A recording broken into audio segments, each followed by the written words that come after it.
Hello, please एक बार audio और check कर लीजिए, ओके लिख दीजिए और क्लास हम स्टार्ट कर रहे हैं। बहुत बढ़िया लोग हैं, बहुत सब लोग आ गए हैं और मेरी रिक्वेस्ट थी कि जिन लोगों ने ये क्लास फर्स्ट पार्ट वाली अटेंड नहीं करी थी उनसे रिक्वेस्ट थी कि वो अगर इसका फर्स्ट पार्ट भी अटेंड कर लेते तो ज़्यादा अच्छा रहता। लेकिन कोई बात नहीं, आज हमने वादा किया था आपसे कि उसको ट्रांजिट।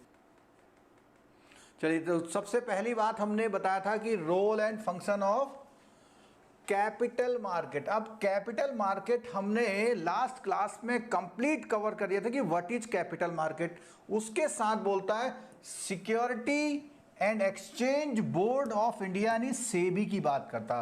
तो इस टॉपिक में जो हमने लास्ट सेशन में हमने पढ़ा था उसके साथ साथ सेबी के बारे में पढ़ेंगे।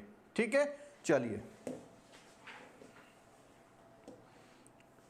तो इसमें जो हमें को पढ़ना है, सबसे पहले प्राइमरी मार्केट और secondary market, stock exchange in India और डीम्यूचुअलाइजेशन। तो अब मैं इसमें बिल्कुल टाइम नहीं ले रहा, सीधे सीधे एक एक उस पे आते हैं, फोकस करते हैं और उस पर बात करते हैं। ठीक है, चलिए। तो बच्चों यहां से आपका टॉपिक शुरू होता है कैपिटल मार्केट। ठीक है, तो कैपिटल मार्केट में जैसा हमने लास्ट क्लास में बताया था कि किसको जरूरत पड़ती है कैपिटल मार्केट की, किसको पड़ती है, एन एंटरप्रेन्योर, जो एंटरप्रेन्योर बोलते हैं, एंटरप्रेन्योर को करती है इन्वेस्टमेंट। और कैसे उसको इन्वेस्टमेंट चाहिए, कैपिटल के फॉर्म में, पूरा हमने बताया था। ठीक है, और उसकी जो कैपिटल की रिक्वायरमेंट है वो वेरी कर सकती है, अलग अलग हो सकती है। ठीक, और जो भी रिक्वायर्ड कैपिटल है वो उसकी अपनी मनी से पूरी नहीं होती। जब ऐसा होता है तभी शेयर मार्केट का नाम शुरू होता है, कैपिटल मार्केट का। ठीक है, मे हैव बोरो। तो जब हम इस चैप्टर को पढ़ रहे थे तो उस चैप्टर में केवल हमने ये पढ़ा कि कहां से पैसा ला सकता है, वो पैसा लाएगा कैपिटल मार्केट से। लेकिन यहां एक नया शब्द आ गया, हैव टू बोरो, यानी वो अपनी कैपिटल के लिए जरूरी नहीं शेयर मार्केट में जाए। तो आपको पता है कि बहुत सारे केस ऐसे होते हैं जो आपकी बैंक में आके आपसे लोन लेते हैं और अपना धंधा शुरू कर देते हैं, लेकिन उसकी एक लिमिट होती है, 5 लाख, 10 लाख, 20 लाख, 5 करोड़, 10 करोड़, 20 करोड़। तो आपको पता है जब आईपीओ आने की बात होती है तो आईपीओ आता है 5,000 करोड़, 600 करोड़, 700 करोड़। तो उस फॉर्म में जब पैसा चाहिए होगा तो वो यहां से काम उसका नहीं चल पाता। ठीक है, और उसके बाद वो क्या करता है, अपने दोस्तों से बात करता है, वहां भी काम नहीं चल पाता। और बोरोविंग में उसको सबसे बड़ी प्रॉब्लम है, उसको इंटरेस्ट देना पड़ता है, क्योंकि आप जहां से भी बोरो करेंगे ब्याज देना पड़ेगा। ठीक है, और उसके बाद उससे क्या होता है कि उसको बर्डन पड़ता है प्रॉफिटेबिलिटी पे। In case of project with long gestation period at the same time interest cost had some tax advantage. तो क्या बोलता है, आगे बोलता है at the same time interest cost has some tax advantage. कैसे, क्योंकि जो इंटरेस्ट की कॉस्ट होती है वो आपके प्रॉफिट को कम कर देती है, तो उसमें आपको टैक्स नहीं लगेगा। तो कैलकुलेशन के हिसाब से टैक्स का बेनिफिट भी वो उठा लेते हैं, लेकिन कब उठाते हैं, जब वो बैंक को या फाइनेंशियल इंस्टीट्यूशन को इंटरेस्ट पेमेंट करते हैं। ठीक है, the promoter will have to decide the financing aspect of the project taking into consideration the various cost involve. अब ये डिपेंड करता है उस फाइनेंसर पर कि वो क्या करे, वो बैंक से ले या कैपिटल मार्केट से ले। ठीक है, तो ये सारी चीजें उसमें बिल्कुल ध्यान से रखी जाती हैं। आगे उसके बाद बोलता है since the bank financial institution में डिमांड है, सिक्योरिटी की बात आती है। देखिए, अब अगर वो 5-10 करोड़ का लेगा तो आपसे कोलेटरल के फॉर्म में सिक्योरिटी लेगा। तो उसमें क्या होता है, the promoter may choose to raise a major part of their requirement of the capital money from the public, जिसको हम आईपीओ बोल रहे थे, यानी इनिशियल पब्लिक ऑफरिंग की बात कर रहे थे। ठीक है, certain instrument like equity shares. अब जब हम बात करेंगे अगर पब्लिक में आईपीओ आएगा तो या तो इक्विटी शेयर्स के आएगा, या डिबेंचर का आएगा, या बॉन्ड का आएगा, या किसी भी चीज का आएगा, यानी इनिशियली पब्लिक से पैसा मांगना। ठीक, in order to raise money from the public SEBI has prescribed certain rules and regulation, और उन सब के लिए क्या है, सेबी के रूल है। तो ये पैराग्राफ हम छोड़ें, आगे बढ़ते हैं। Capital market is a market for long term डेप्ट एंड इक्विटी शेयर। अब देखिएगा यहाँ पे दोनों बातें आ गई, केवल शेयर इक्विटी नहीं, इक्विटी के साथ साथ डेट भी, इक्विटी के साथ साथ डेट भी, ठीक है।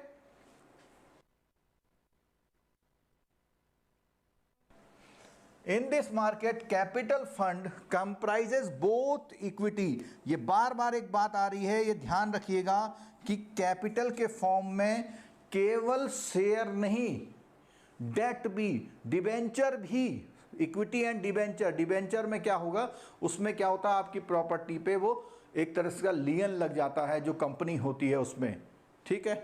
आगे, this also include the private placement sources of debt and equity as well as organize market like stock exchange. अब देखिए, ये प्राइवेट प्लेसमेंट की जो बात आ रही है, ये बात आ रही है, उस चित्र को याद रखिए, उस फर्स्ट फिगर को याद रखिए जिसमें हमने बोला था प्रमोटर अपनी कैपिटल को इंक्लूड कर लेते हैं, वो किसी पब्लिक के पास नहीं जाते, और तो ये हुआ प्राइवेट प्लेसमेंट। और अगर वो शेयर मार्केट में जाएंगे तो वो ऑर्गेनाइज्ड मार्केट में जा रहे हैं, तो वो कहाँ जा रहे हैं, एक ऑर्गेनाइज्ड मार्केट में जा रहे हैं, ठीक है। Capital market can be further divided into primary and secondary market. तो यहाँ बात आती है, यहाँ से कहानी शुरू होती है, व्हाट इज प्राइमरी मार्केट और व्हाट इज सेकेंडरी मार्केट। अगर आपको याद हो, उस क्लास में हमने बोला था, अगर आपके घर में कोई बड़ा प्रोग्राम है, और बड़ा प्रोग्राम है तो आप सब्जी वगैरह लेने जाते हैं, तो आप गली मोहल्ले से नहीं लेके सब्जी मंडी में ले गए, ठीक है, इशू बिल्कुल नहीं आए, ठीक है। चलिए आगे चलते हैं। तो बात मैं कर रहा था भैया primary market and secondary market की। किसकी बात कर रहा था मैं, प्राइमरी मार्केट और सेकेंडरी मार्केट की। बहुत साफ साफ बात हुई थी कि अगर आपको थोक में चाहिए और सस्ता चाहिए तो आप उस कंडीशन में क्या करेंगे, आईपीओ लेंगे। शेयर मार्केट में जब अलॉटमेंट आती है उसी समय, जो पब्लिक ऑफर आता है उस समय लेंगे। ये माना जाता है कि उस समय ज़्यादा भी मिलेगा, सस्ता भी मिल सकता है, ठीक है। और उसके बाद अगर हम बात करें प्राइमरी मार्केट और सेकेंडरी मार्केट की, तो उसके बाद सेकेंडरी मार्केट में। अब यहाँ आइए देखते हैं कि क्या थ्योरेटिकल क्या लिखा हुआ है। तो बोलते हैं कि शेयर डिवेंचर की जो primary market offer to the public for subscription for the purpose of raising capital और fund. The issue of security shares bonds in the primary market is subject to the fulfillment of a number of pre-issue guidelines by SEBI। और अगर आपको याद हो तो उस दिन हमने बोला था कि सेबी की गाइडलाइंस के अकॉर्डिंग वो आपको क्या करना पड़ेगा, अपना आईपीओ लाना पड़ेगा, पब्लिक को वो सारी कंडीशन बतानी पड़ेंगी, ठीक है, और कंप्लाइंस करने पड़ेंगे various provision of company act के। देखिए दो बातें, अगर आप बात करेंगे, कभी भी क्वेश्चन आएगा कि शेयर मार्केट में आपको आईपीओ लाने के लिए कौन कौन से एक्ट, तो एक तो बात आएगी सेबी की और दूसरी बात आएगी कंपनी, क्योंकि कंपनी लॉ में आपकी कंपनी को क्या पावर दी गई है या नहीं दी गई है ये देखना है आपको, ठीक है।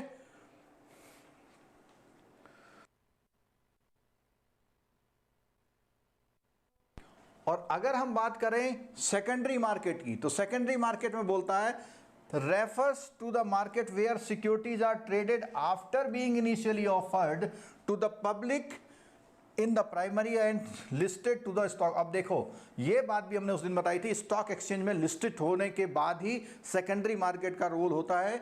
Secondary market comprises equity market and debt market. देखो ये बार बार आ रहा है, कैपिटल मार्केट का नाम आते आते हर बार ये बात आ रही है कि वो इक्विटी मार्केट और डेट मार्केट दोनों है। Secondary market is the trading Avenue in which already existing pre issued security. तो बोला सेकेंडरी मार्केट क्या है, एक ऐसा ट्रेडिंग एवेन्यू जिसमें already existing pre issued security क्या होती है, ट्रेडेड अमंग्स द इन्वेस्टर। यहां ये बहुत इंपॉर्टेंट पॉइंट आया, traded amongst the investor. Company पहले पैसा लेके चली गई, अब मान लिया उसने 10 लाख शेयर करे तो पब्लिक में है, पब्लिक ही एक दूसरे को बेच रही है, ठीक है, traded amongst public. Secondary market could be either an auction और द डीलर मार्केट। अब क्या बात है, ऑक्शन में क्या होगा, ऑक्शन में ये है कि बिडिंग होगी, और डीलर में क्या है, उसने अपना प्राइस लगा रखा है, भैया इतने में लेनी है तो ले लो, ठीक है। While stock exchanges in the part of the auction market. और स्टॉक एक्सचेंजेज में अगर बात होगी तो किसकी बात होगी, वो होगी auction. Counter market is A part of the dealer market. अब देखिए दो बातें बहुत साफ साफ क्लियर हो गई कि स्टॉक एक्सचेंजेस की बात हुई तो ऑक्शन प्राइसेस हैं, ठीक है, और अगर दूसरे वाले प्राइसेस जिसको डीलर मार्केट बोलते हैं तो उसमें है over the counter. Over the counter में है मैं गया और तुम्हें दे दिए, स्टॉक एक्सचेंज बीच में नहीं आया इसमें। अगर आप स्टॉक एक्सचेंजेस के थ्रू ले रहे तो वो होगा आपका ये ऑक्शन वाला, ठीक है। For the general investor the secondary market provides N efficient platform for the trading of the securities and price discovery. अब देखिए प्राइस डिस्कवरी का बात आ गया। प्राइस डिस्कवरी क्या होता है? प्राइस डिस्कवरी का मतलब होता है,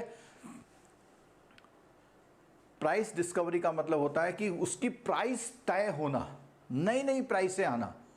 नई नई प्राइसें आने का मतलब क्या है कि वो प्राइस डिस्कवरी हो रही है। मार्केट की बात भी आ गई। अब बात करते हैं, देखो सेकेंडरी मार्केट में थोड़ा सा और आ गया है, कुछ और भी एडिशन है, क्योंकि हमें इस क्लास में क्या है एक एक चीज़ को पढ़ते हुए चलना है। तो इसमें क्या बात कर रहा है? By facilitating value enhancing control activities enabling implementation of incentive-based management contract and aggregating information via price discovery that guides management decision. Bank facilitate a secondary market to transition by opening a direct trading and demat account to individuals.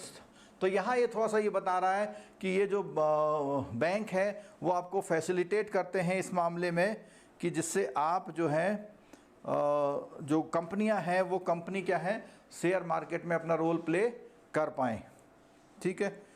चलिए अब अगला heading है, बहुत important heading है। तो जब हम बात कर रहे हैं स्टॉक एक्सचेंज की इंडिया, तो कई बार बच्चे इस बात की वो करते हैं कि हमारे वहाँ कितने स्टॉक एक्सचेंज है, इससे कोई कंसर्न नहीं है। स्टॉक एक्सचेंजेस बढ़ते रह सकते हैं, कुछ बंद भी हो सकते हैं।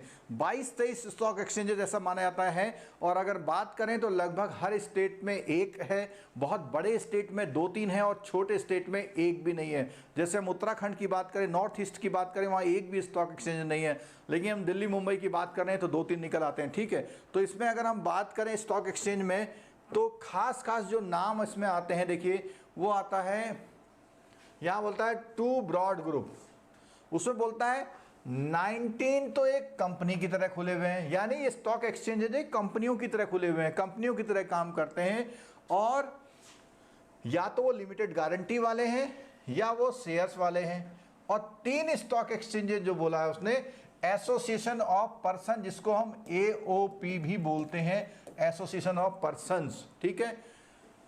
जैसे Bombay stock exchange, Ahmedabad stock exchange और MPSE Madhya Pradesh stock exchange, ठीक है। और ये जो 19 स्टॉक एक्सचेंज हैं वो कंपनी की तरह जो काम कर रहे हैं, उसमें क्या है, बेंगलोर है, भुवनेश्वर, कोलकाता, कोचीन, ये मैं बिल्कुल नहीं पढ़ रहा हूँ, ये केवल नाम है, जिसमें NSE भी इसमें शामिल है। और OCTEI, इसका नाम भी बहुत आता है, OCTEI, over the counter exchange of India. Apart from NSE, all stock exchanges, whether established as corporate body or AOP, were non-profit making organization। अब देखो वो बोलते हैं जो उतने स्टॉक एक्सचेंजेज हैं वो हैं, लेकिन अभी इसी बात को हम आगे रिवर्स करने वाले हैं, ध्यान रखिएगा क्या बोलने वाले हैं, ठीक है। To improve efficiency stock exchange it is necessary to corporatize them. क्या बोला मैंने कि अभी तक बोला उन्होंने नॉन प्रॉफिट ऑर्गेनाइजेशन है, लेकिन उनकी इफिशियंसी बढ़ाने का, जैसे बोल रहे हैं कि प्राइवेटाइज कर दो बैंकों का तो उसकी इफिशियंसी बढ़ जाएगी, ऐसा कहा जा रहा है, ठीक है। तो उसमें क्या है, corporation is the process of, अब ये इसको ध्यान से सुनिएगा, corporatization is a process of converting the organized structure of the stock exchange from a non corporate to corporate structure. यानी जो ये नॉन प्रॉफिट वाला था, उस नॉन प्रॉफिट वाले को प्रॉफिट में ले आना, यानी एक कंपनी की तरह काम कराने का काम कर रहे हैं। Traditionally some of the stock exchanges were establish as AOP, BSE, जो हमने अभी यहाँ नाम बोले थे ये वाले, corporatisation of such process of converting them into incorporated companies, ठीक है। तो यहाँ पर ये है जो अभी हम बात कर रहे हैं, यहाँ बिल्कुल सही समझ में आएगा। देखिए आपके क्या बोल रहे हैं, डीम्यूचुअलाइजेशन, ये बहुत कई बार बच्चे इसमें डाउट में रहते हैं कि व्हाट इज द डीम्यूचुअलाइजेशन। तो डीम्यूचुअलाइजेशन क्या होता है? देखो, म्यूचुअलाइजेशन यानी मिलजुल के काम करने वाले, डी का मतलब हटा देना। तो पहले जो एसोसिएशन ऑफ पर्सन या एनजीओ की तरह जो लोग काम करते थे उसको हटा करके कॉरपोरेट स्टाइल में ले आना, इसी को हम बोलते हैं demutualisation of India of stock exchanges. और आज की तारीख में कोई भी स्टॉक एक्सचेंज अब नॉन प्रॉफिट में नहीं रह गए, सब प्रॉफिट मेकिंग हो गए। और यहाँ तक कि स्टॉक एक्सचेंजेज में फॉरेन का एफडीआई भी आने लग गया है। ठीक है, तो इसमें क्या बोलता है देखो, is a transition process of an exchange from mutually owned association to the shareholder owned company. In other words, transforming the legal structure of an exchange from a mutual form to business corporation form is referred as a demutualization. The above in the effect means that after ownership, the management and the trading right at the exchanges are segregation from one other. तो वही बात जो हमने बताई थी वही same वही बात है। क्या करना है, उनको एक कॉर्पोरेट स्टाइल में ले आना, शेयर होल्डर का मालिक बना देना। ठीक है, इन्हें म्यूचुअल वाले में क्या बोलता, ownership management and trading are intertwined to the single group, यानी कुछ खास लोगों में शामिल था वो। ठीक है, hence the broker member of the exchange are both the owner and the trader on the exchange are they further manage the exchanges as well। तो पहले की बात बोले कि जो ब्रोकर था वो उसी का एक्सचेंज का मेंबर था और उसी का उसका ओनर भी था, तो वो मैनेज करता था। ठीक है, demutualisation exchange on the other hand has all these three functions clearly segregated. अब देखो यहाँ इस बात को ध्यान से सुनना जरा, क्या बोलता है, एक तो वर्ड है ओनर, ये क्वेश्चन आ सकता है आपके में, वन क्वेश्चन लिख दिया मैंने, ownership management and trading are in separate hands. किसमें, जब हम डीम्यूचुअलाइजेशन कर देते हैं। ठीक है, आगे बीएससी एनएससी और ओसीटीआई are not only corporatise but also demutualise, यानी अभी हमने पहले पढ़ा था एनएससी और ओसीटीआई को पढ़ा था हमने, एसोसिएशन ऑफ पर्सन की बात हो रही थी, तो उन्होंने बोला अब वो क्या हो गया, डीम्यूचुअलाइज हो गए। ठीक है, चलो अब बात आती है किसकी, अगले स्टॉक एक्सचेंज की बात करते हैं हम। बहुत इंपॉर्टेंट स्टॉक एक्सचेंज है कौन सा वाला, एनएससी वाला। तो एनएससी वाज स्टार्टेड 1992, हिस्टोरिकल बात है, कोई जरूरी नहीं है, और including IFCI, industrial financial corporation of India, IL&FS. कई बार बच्चे लोग आईसीआईसीआई के बारे में डाउट करते थे, देखिए आईसीआईसीआई की फुल फॉर्म ये लिखी हुई है, industrial credit and investment corporation. जैसे आईडीबीआई एक इंडस्ट्रियल डेवलपमेंट वाला था, बैंक था, ऐसे ही आईसीआईसी भी एक industrial credit and investment corporation of India था, बाद में इसको क्या बना दिया, बैंक बना दिया। ठीक है, पीएनबी हो गया एंड जीआईसी जनरल इंश्योरेंस। तो वो कह रहा है कि क्या है, एनएससी के ये पार्टनर्स हैं, देखो जो नेशनल स्टॉक एक्सचेंज है ये उसके पार्टनर है। ठीक है, अच्छा आप लोगों से एक क्वेश्चन है, आप लोगों का इंटरेस्ट बढ़ाने के लिए आप मुझे बताएंगे बीएसई बॉम्बे स्टॉक एक्सचेंज में, मैंने अभी थोड़ी देर पहले आपसे बोला था कि जो आपका फॉरेन की एफडीआई भी इसमें अलाउड हो गई है। मुझे आपको बताना है, आंसर देना है कि बॉम्बे स्टॉक एक्सचेंज में कौन सी कंपनी की ओनरशिप आई है, किसने इन्वेस्टमेंट किया, आप आंसर दीजिए, मैं थोड़ा सा वेट करूंगा आपका।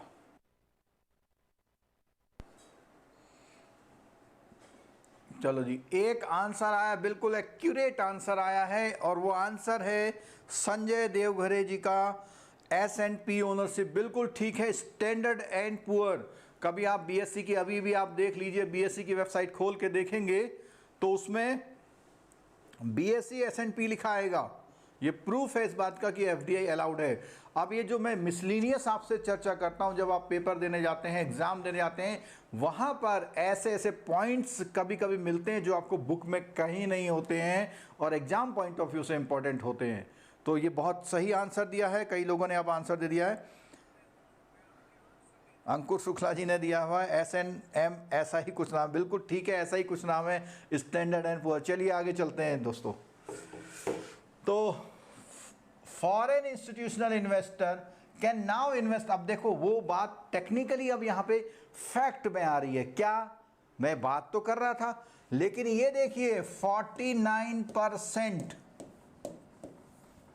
उस क्लास का ध्यान करिए, उस क्लास में बोला गया था ओनरशिप, ओनरशिप में बोला हुआ है सेंट कौन, FII पैसा लगा सकता है, यानी 51% से कम रहेगा, यानी असली मालिक अभी भी इंडिया का रहेगा, लेकिन 49% तक अगर FDI लग जाएगा, FII लगा लेंगे पैसा, तो उसका बहुत कंट्रोल आ जाता है। ठीक है, 26% से ज़्यादा में बहुत कंट्रोल आता है। ठीक, आगे there is however a limit of 5% beyond which no single investor either directly or indirectly can hold share in an Indian stock exchange। अब यहां पर मैं थोड़ा सा कंट्राडिक्ट हो गया हूं, क्यों? क्योंकि ये बुक में हो सकता पुराना लिखा हो, S&P स्टैंडर्ड एंड पुअर केवल 5% देके अपना नाम लिखवा लेगा, ऐसा पॉसिबल नहीं है। इसको आप फर्दर गूगल करके देख सकते हैं।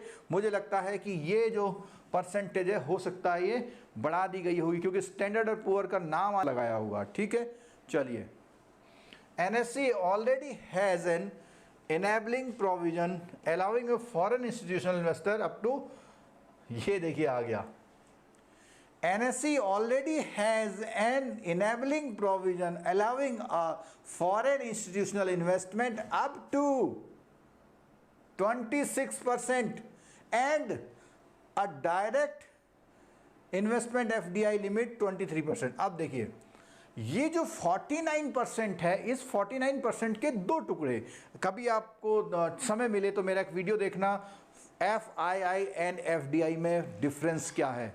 अगर वो वीडियो देखा है, वो समझ है, तो यहाँ भी समझ में आ जाएगा। वो ये कह रहे हैं जो 49% आएगा, उस 49% में 26% तो FII लगा सकते हैं और 23% FDI, 23%। ठीक है, तो अब ओनरशिप की जब बात आती है तो ये जो S&P है वो इस कहीं रेंज में जा रहा होगा। ठीक है, और बोलता है of its paid up capital, ये तो बहुत साफ सी बात है भाई, जो भी उसकी पेड अप कैपिटल उसका 49% FDI अलाउड उसके हिसाब से होगा। ठीक है, चलिए और देखते हैं आगे। 26% ये हो गया बात हमारी। The paid up capital of NSE is 8% 45 crore. इसकी कोई ज़रूरत नहीं है, क्योंकि ये पेड अप कैपिटल 45 करोड़ है, बढ़ भी सकती है, घट भी सकती है, कोई लगा भी सकता है, वो भी कर सकता है। ठीक है, चलिए आगे बढ़ते हैं दोस्तों।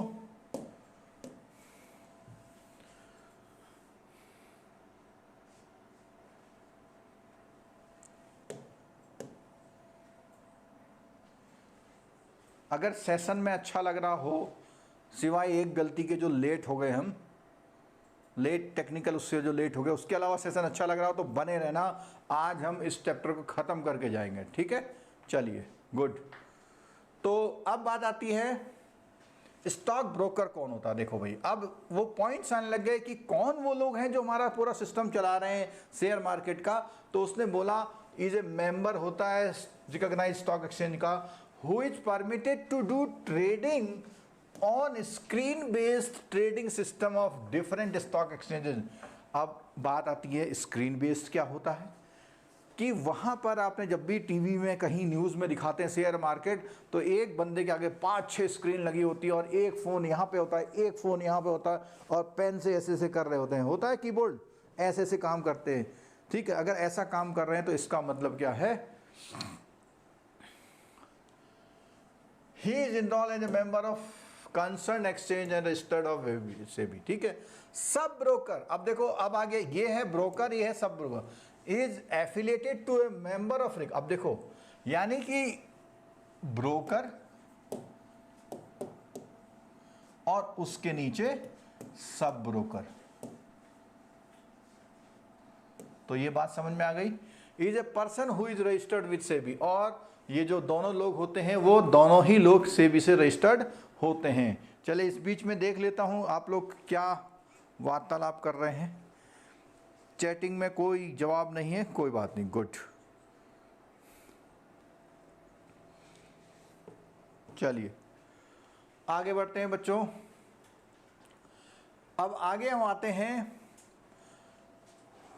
ये जो अगला पोर्शन आ रहा है बहुत इंपॉर्टेंट है, बहुत इंपॉर्टेंट है। क्यों इंपॉर्टेंट है, कि भैया हम सेकेंडरी मार्केट में क्या माल खरीदने और बेचने जाते हैं। ठीक है, चलिए बात करते हैं। देखिए सबसे पहले वो बोल रहे हैं किसकी बात, सबसे पहले बोल रहे हैं financial product instrument dealt with in secondary market, कि सेकेंडरी मार्केट में वो कौन कौन से फाइनेंशियल प्रोडक्ट सेल होते हैं, डील किए जाते हैं। ठीक है, तो अगर हम बात करें इसकी तो सबसे पहला, अब यहां पे आपको समझना होगा, सबसे पहला है इक्विटी। इक्विटी की अगर बात करें तो ओनरशिप इंटरेस्ट होता है कंपनी में, holder of its common and preferred kind of equity share are as follows. तो ये जो इक्विटी के टाइप हैं, ये क्या है, इक्विटी के टाइप हैं, अभी नीचे भी देखेंगे। ठीक है, तो इक्विटी का मतलब बात तो हो गई सिंपल शेयर से, यहाँ बहुत बहुत ध्यान से समझ लेना, इसके लिखे हुए के अलावा जो है उसमें वो भी रहेगा, वो भी मुझे भी दिखाओ भाई।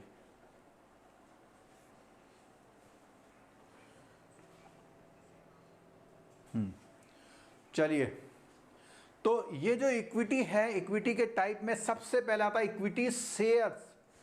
Equity shares, equity which is commonly referred to as ordinary share. अब देखो ये बात आ गई, ऑर्डिनरी शेयर जो होता है उसका नाम है इक्विटी शेयर्स। ठीक है, it represent in the form of fractional ownership in which share holder as a fractional owner, fractional का मतलब टुकड़ों टुकड़ों में ओनर होता है। ठीक है, अंडरटेक्स द एंटरप्रेन्योरियल रिस्क। अब देखो जो भी इक्विटी का, ये नॉर्मल इक्विटी को लेके जो ऑर्डिनरी शेयर लेगा तो इसका मतलब उस कंपनी के लॉस होने का रिस्क वो बियर कर रहा, और वो उसी को बोलते हैं, कंपनी चलाना किसका काम है, एंटरप्रेन्योर का। तो एंटरप्रेन्योर जो होगा वो कंपनी के लॉस के लिए भी तैयार रहता है, तो उसको ले रहा है। ठीक है, आगे, the holder of equity share are member of the company. अब वो कंपनी का मेंबर हो गया।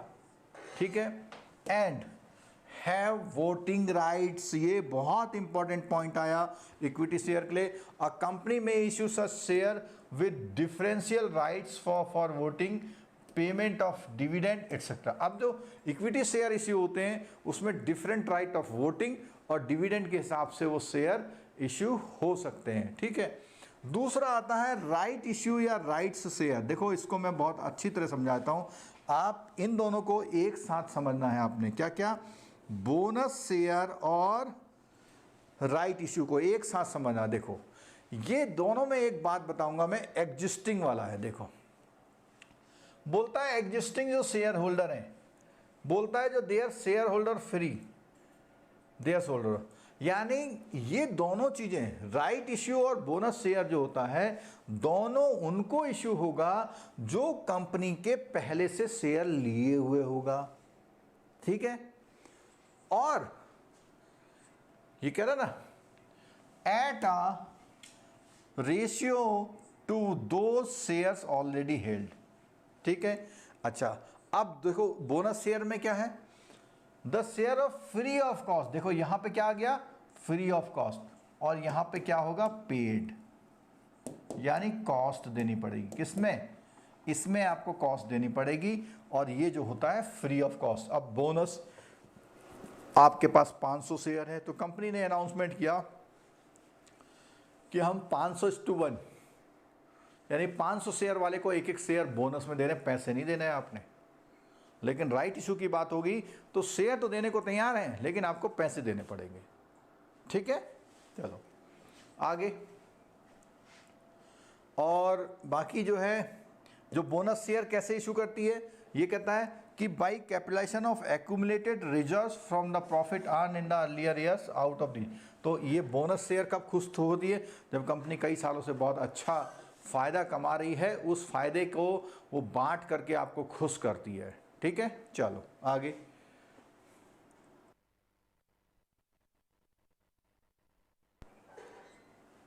चलिए, अब क्या है, बोनस शेयर हो गया। अब प्रिफर्ड स्टॉक, तो जैसा कि नाम है प्रिफर्ड, प्रिफर्ड यानी प्राथमिकता पे, प्रिफर्ड शेयर या प्रिफर्ड स्टॉक, और स्टॉक का एक कॉमन नाम शेयर भी होता है। यहां ये बात भी क्लियर हो गई। ठीक है, इसमें क्या था, do not offer do not offer voting rights. हमने अभी बात करी थी, जब नॉर्मल शेयर की बात करी थी तो हमने बोला था कि नॉर्मल शेयर में वोटिंग राइट्स होते हैं। ठीक हो गया।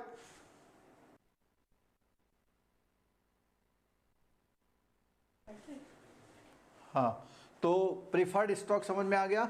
Do not offer voting right, owners of this share are entitled for fixed dividend और a dividend calculated at fix rate to be paid regularly before any dividend can be paid in respect of equity share. अब देखिए यहां पर एक बात आ गई, preference का मतलब क्या है? बिफोर, उसने बोला before any dividend can be paid respected of equity. Equity share से पहले आपको मिलेगा अगर आपके पास प्रेफरेंशियल शेयर्स हैं। These shareholders also enjoy priority over the equity shareholder। यहां पर एक क्वेश्चन समझ लीजिए। देखिए सबसे पहले जब पेमेंट होता है, कंपनी बंद होती है, सबसे पहले लोन पेमेंट करने पड़ते हैं कंपनी को। उसके बाद जो डिबेंचर होल्डर हैं उनका पेमेंट करना पड़ता है, ठीक है। उसके बाद आता है प्रेफरेंशियल शेयर्स वाले का, उसके बाद आता है इक्विटी शेयर्स वाले का, ठीक है। और इन सब के बाद आता है नंबर प्रमोटर का। समझ रहे बात को? ठीक है, तो ये बात बिल्कुल समझ में आ गई। आगे बोलता है in the payment of surplus, हाँ, in the event of liquidation their claim rank below the, ये मैंने बोला ना कि प्रेफरेंशियल शेयर जो होता है वो पहले वो उसको पेमेंट किया था, ठीक है। क्रेडिटर, बॉन्ड होल्डर, अब किसके नीचे रहता है? उसने बोला लोन और जो डिबेंचर या होल्डर है उनके बाद मिलेगा। वो बोला ना रैंक बिलो, तो मैंने बोला ये कहाँ है? फर्स्ट इसको बोला, सेकंड इसको बोला और थर्ड इसको बोला, ठीक है। अच्छा चलो गुड।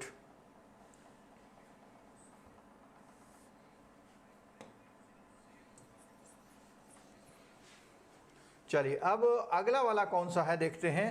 अगला वाला है हमारा क्यूमुलेटिव। प्रेफरेंशियल शेयर को क्यूमुलेट कर दिया, यानी कि इसका मतलब यह है इकट्ठा होते जाना। इसका मतलब क्या है? इकट्ठा होते जाना, ठीक है। तो इसमें बात कर रहे हैं this is a type of preference share in which dividend accumulate. क्या अगर यहाँ क्यूमुलेटिव की बात आ रही तो डिविडेंड को इकट्ठा करते जा रहे हैं, ठीक है। If it remains unpaid all arrears of preference dividend have to be paid out before paying dividend to. तो वो कहता है जब भी एरियर इकट्ठे हो रहे हैं तो सबसे पहले वो क्या करेगा कि पहले इक्विटी शेयर्स वाले को देगा, उसी के बाद, ठीक है। आगे अगला है, ये इस पे समझ लीजिएगा, एक नया चीज आया है यहाँ पे, cumulative convertible preference share. This is a type of preference share where the dividend payable on the same accumulates if not paid after a specific date. This share will be converted into equity। अब देखिए एक तो इसने बात बोली, क्या बोला कि क्यूमुलेट तो होगा, डिविडेंड एक्यूमुलेट होगा, लेकिन एक 10 साल 20 साल बाद वो एक तरह से क्या बन जाएगा आपका कैपिटल के फॉर्म में इक्विटी कैपिटल में कन्वर्ट हो जाएगा। यानी आपका प्रेफरेंशियल शेयर कन्वर्ट हो जाएगा इक्विटी शेयर्स में, ठीक है। अच्छा अगला है participating preferential share. This refers to the right of certain preferential share holding to the participate in profit after a specified fix dividend. तो ये कह रहा है कि एक फिक्स डिविडेंड के बाद जो है उसको क्या बोल रहे हैं, पार्टिसिपेट करने का भी मौका दे रहे, जबकि प्रेफरेंशियल शेयर नॉन पार्टिसिपेटिंग होता है, ठीक है। Participation right is linked with the quantum of dividend paid to the equity over the. यह कह रहा है कि किसी जब उसको खूब सारा डिविडेंड पेमेंट होता जा रहा है, यानी कह रहे बहुत बड़ा हिस्सेदार है, तो उसको जो है क्या कह रहे हैं, वो कह रहे हैं कि पार्टिसिपेटिंग प्रेफरेंशियल शेयर में भी कन्वर्ट कर देते हैं। तो ये हमारा इस समय जो कवर हुआ पूरा, वो कवर हुआ पूरा शेयर्स के बारे में, ठीक है। Equity share, right issue, bonus issue, preferential share, cumulative preferences और पार्टिसिपेटिंग प्रेफरेंशियल शेयर, ये शेयर के टाइप हो गए। ठीक है, अब हम आगे और सिक्योरिटी की बात करते हैं। चलिए, लक्की बक्सी जी कह रहे हैं अब तो नींद आ रही है। अरे आधा तो कर लो कम से कम, और ये गारंटी एक बार कर लो मेरे साथ, आपका एग्जाम में क्वेश्चन बिल्कुल सही होगा। ठीक है, एक एक चीज कवर कर रहे हैं कॉन्सेप्ट और फैक्ट के साथ। ठीक है, चलो खींचते हैं इसको, कोशिश करते हैं कि जितना हम ज़्यादा कर पाएँ उतना कर लीजिए। ठीक है, एक आध दो लोग सो जाएं कोई बात नहीं, बाकी 30-40 लोग भी अगर देख लेंगे तो भी चलेगा। ठीक है, तो करते हैं, चलिए आगे बढ़ते हैं हम इसको।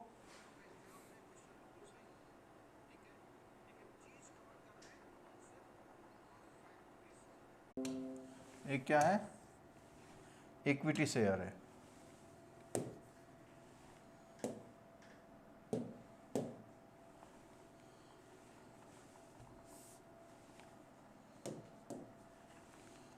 इक्विटी शेयर है।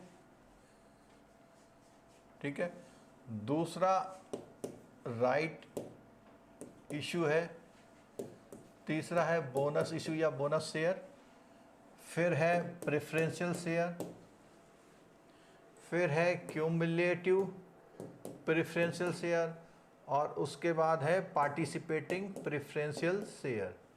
ठीक है, और इधर एक था कन्वर्टेबल।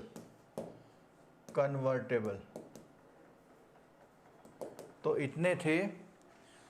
ये सबसे ज़्यादा हाई रिस्की होता है और ओनरशिप भी इसमें सबसे तगड़ी होती है। ठीक है, राइट इश्यू क्या मिलता है, रुपए दे के मिलता है, बोनस इश्यू फ्री मिलता है। ठीक है, लेकिन मिलता किनको है, एग्जिस्टिंग, हेलो, चलिए क्लियर हो रहा है। ये एग्जिस्टिंग वाले को मिलेगा, पैसा दे के मिलेगा, फ्री में मिलेगा। प्रेफरेंशियल शेयर में नो वोटिंग राइट होता है। ठीक है, लेकिन प्रेफरेंशियल शेयर जो होता है सबसे पहले लोन, फिर डिवेंचर, फिर प्रेफरेंशियल शेयर और फिर इक्विटी शेयर, इस तरह से पेमेंट होता है कंपनी के लिक्विडेशन या बंद होने पर। क्यूमुलेटिव में क्या होता है, वो उसका डिविडेंड प्लस होता जाता है। कन्वर्टेबल में क्या होता है कि वो फ्यूचर में इक्विटी शेयर में कन्वर्ट हो सकता है, यानी ये वाला चीज़ यहाँ आ सकती है। तो चार्ट के थ्रू मैं जो बता पाया आपको कुछ पॉइंटों को लेते हुए, तो ये चार्ट के हिसाब से हो गया। ठीक है, आगे बढ़ते हैं। जीत सिंह जी, मैं आपको नाराज़ नहीं करना चाहता, इसलिए मैंने थोड़ा टाइम रिवाइज कर लिया। चलिए, अब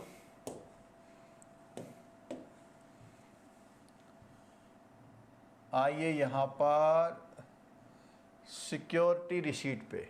ठीक है, तो सिक्योरिटी रिसीट की बात करते हैं। चलिए, सिक्योरिटी रिसीट से मतलब है आपने पैसा दे दिया, कुछ मिले भी तो कागज, उसी को सिक्योरिटी रिसीट बोलते हैं। ठीक है, तो क्या बोलता है, रिसिप्ट और other securities issued by a securitisation company और reconstruction company to any QIB। अब देखिए, यहाँ एक सवाल है, कोई मुझे बता सकता है कि ये जो हम पढ़ रहे हैं ये हमारे लीगल के यानी थर्ड पेपर के कौन से चैप्टर में इस चीज का जिक्र है, कोई बता सकता है? यहां नाम आ रहा है सिक्योरिटाइजेशन कंपनी और असेट रिकंस्ट्रक्शन कंपनी, यानी ARC बोलते हैं जिसको हम। किसी को याद आ रहा तो जवाब दीजिए, फिर बाकी बात करते हैं। तो कह रहे ARC जो है QIB को इशू जो करती है, किसके बदले इशू करती है? मैंने बोला पैसे के बदले में क्या इशू करती है? एक सिक्योरिटी रिसीट इशू करती है, उसको सिक्योरिटी रिसीट बोला गया है। In percent of the scheme evidencing the purchase और acquisition of by the holder of an undivided right title interest in the financial. देखिए, इस शब्द से आंसर मिल जाना चाहिए, तो दीजिए जरा आंसर, देखते हैं कौन आंसर दे रहा है हमको। चलिए, आप लोग आंसर नहीं दे रहे, कोई बात नहीं, मैं दे देता हूं आंसर इसका। इसका आंसर है सरफेसी एक्ट के चैप्टर में।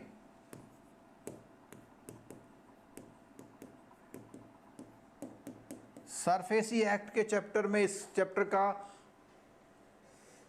जिक्र था।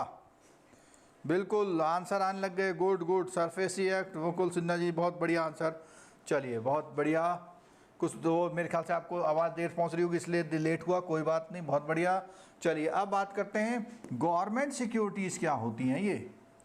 तो बोलते हैं देयर आर सोवरेन, सोवरेन का मतलब एक राज्य, देश जो अपने नियम से चलता हो। क्रेडिट रिस्क फ्री, क्या मतलब, जहां पे रिस्क नहीं है। कूपन बियरिंग, कूपन बियरिंग का मतलब मैंने बताया था इंटरेस्ट रेट जिस पे हो। इंटरेस्ट वो instrument which are issued by RBI on behalf of the government of India in lieu of the central governments market borrowing program. पीछे भी बात हो चुकी है कि आरबीआई को जब पैसा, सरकार जब पैसा चाहिए होता तो आरबीआई से कहती है हमें 15,000 करोड़ दे दो पब्लिक से मांग करके, यानी ओपन मार्केट से उठा के दे दो। तो वो पब्लिक के लिए ऑफर लाती है और गवर्नमेंट सिक्योरिटीज के नाम पे इशू करती है, ठीक है। This security has a fixed coupon that is paid on specific dates, half yearly basis. This security are available in wide range of the maturity dates. और ये सिक्योरिटी बहुत सारी होती हैं, अलग अलग मैच्योरिटी डेट में होती हैं, ठीक है।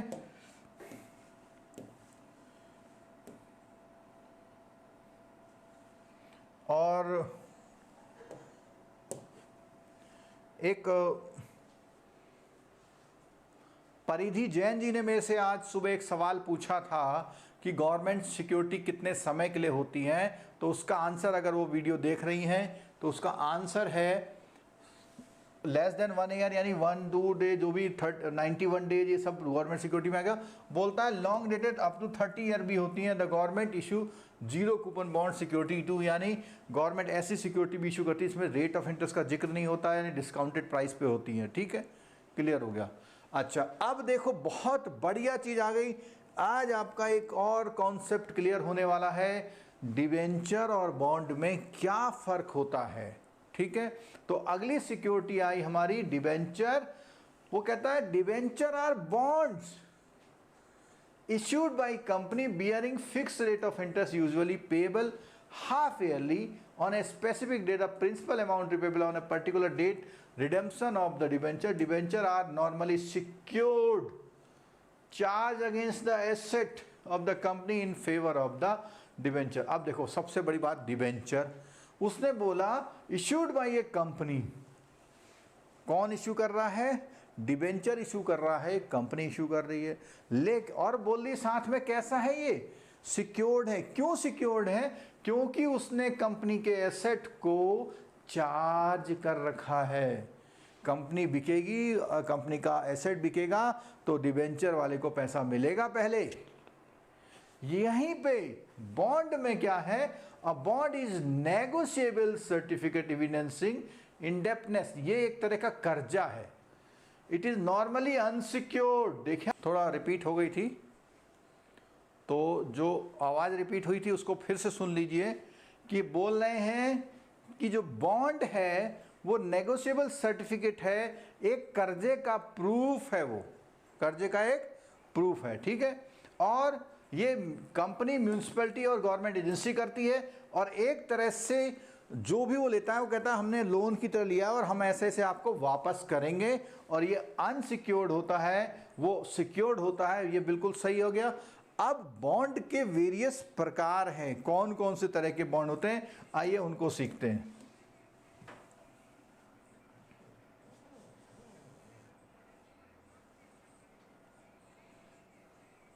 चलिए एक मैसेज टाइप कर देना कि नाउ वॉइस इज क्लियर। तो बॉन्ड में आया, सबसे पहले आया कूपन। सबसे पहले क्या आया, फिर आप कहेंगे चित्र से समझाइए, बिल्कुल चित्र से भी समझाऊंगा मैं, लेकिन एक बार यहाँ देख लीजिए, coupon bond, zero coupon bond और कन्वर्टेबल बॉन्ड, ठीक है। तो कौन कौन से हो गए, एक तो हो गया कूपन बॉन्ड, एक हो गया जीरो कूपन बॉन्ड, ठीक है, और एक हो गया कन्वर्टेबल कूपन बॉन्ड, ठीक है। तो ये तीन तरह के बॉन्ड हो गए हमारे। क्या है इसमें बोलता है, सबसे पहले वाले में क्या बोलता है, कूपन का मतलब interest at the pre determined rate at agreed interval normally twice है। देखो हाफ ईयरली की बात आ रही है हर बार। The maturity of the bond is known by the period for which it is issued in the secondary market since the interest income is fix to the face value these bonds are traded at. अब एक question आ गया देखो कि जो bond होते हैं वो yield to maturity concept से ट्रेडेड होते हैं बाजार में।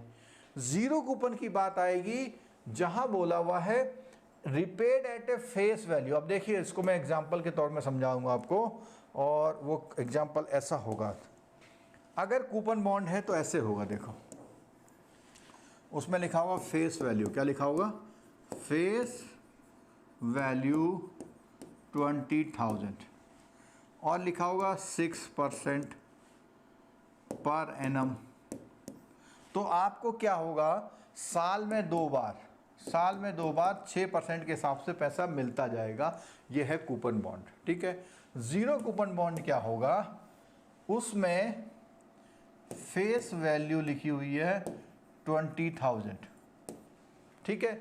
लेकिन जो आज पेमेंट कर रहे हैं, यहाँ तो आपने पेमेंट जो किया वो 20,000 किया पेमेंट, यहाँ पर आप पेमेंट करेंगे 18,650 या 19 समथिंग, यानी इसमें जो है आपने 18,650 पेमेंट करा है, कोई कूपन नहीं लिखा हुआ है। आपको बाद में जब मैच्योरिटी पे मिलेगा वो इतने हज़ार रुपये मिल जाएगा, या वो बोलेगा आप इतने पैसे दीजिए, आपको हर 6 महीने में हम 1,200 रुपये देते जाएंगे, ठीक है। यानी रेट ऑफ इंटरेस्ट की बात साइलेंट हो गई, ठीक है। अब तीसरे बारे में आया कन्वर्टेबल कूपन बॉन्ड। कन्वर्टेबल का कूपन बॉन्ड का मतलब है ये जो बॉन्ड शब्द है ये इक्विटी शेयर में कन्वर्ट हो जाना। जैसे अभी हमने उसमें पढ़ा था, कुछ ऐसे शेयर थे कि प्रेफरेंस क्यूमुलेटिव वाले, उनका कन्वर्जन हो जाना, ठीक है। क्लियर हो गया, चलिए आगे बढ़ते हैं। तो इसमें क्या बात आई थी, देखिए जीरो कूपन में बोला फेस वैल्यू पे होगा और no periodic interest is paid in the case. हाँ, ये थोड़ा सा करेक्शन कर लेंगे हम यहाँ पे। क्या करेक्शन करेंगे, इसमें बीच में कोई भी पेमेंट नहीं होगा, ठीक है।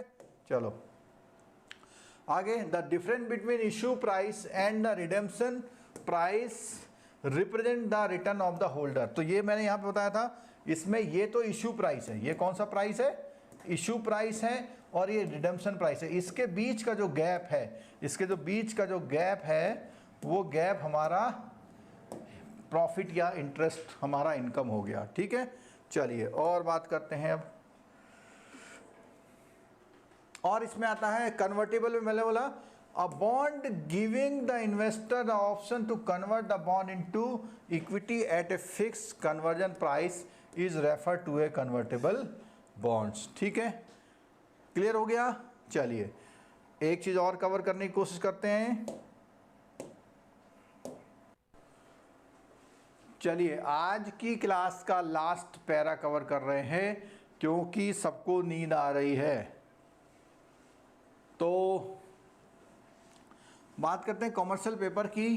ये कॉमर्शियल पेपर में क्या है, एक कंपनी जो होती है ब्लू चिप कंपनी इशू करती है, प्रॉमिस करती है, शॉर्ट टर्म प्रॉमिस करती है रिपे करने का, 1 साल तक के लिए इशू होता है। They are placed in the market either directly और through specialised intermediaries. Commercial paper are usually issued by the company with a high credit, blue chip company बताया था मैंने, ठीक है। और कैसा प्रोमिसरी नोट होता है, रिडीम होती है एट पार पर, जितना उसमें लिखा था उतना मिलता है, मैच्योरिटी पर होती है, therefore does not require any guarantee.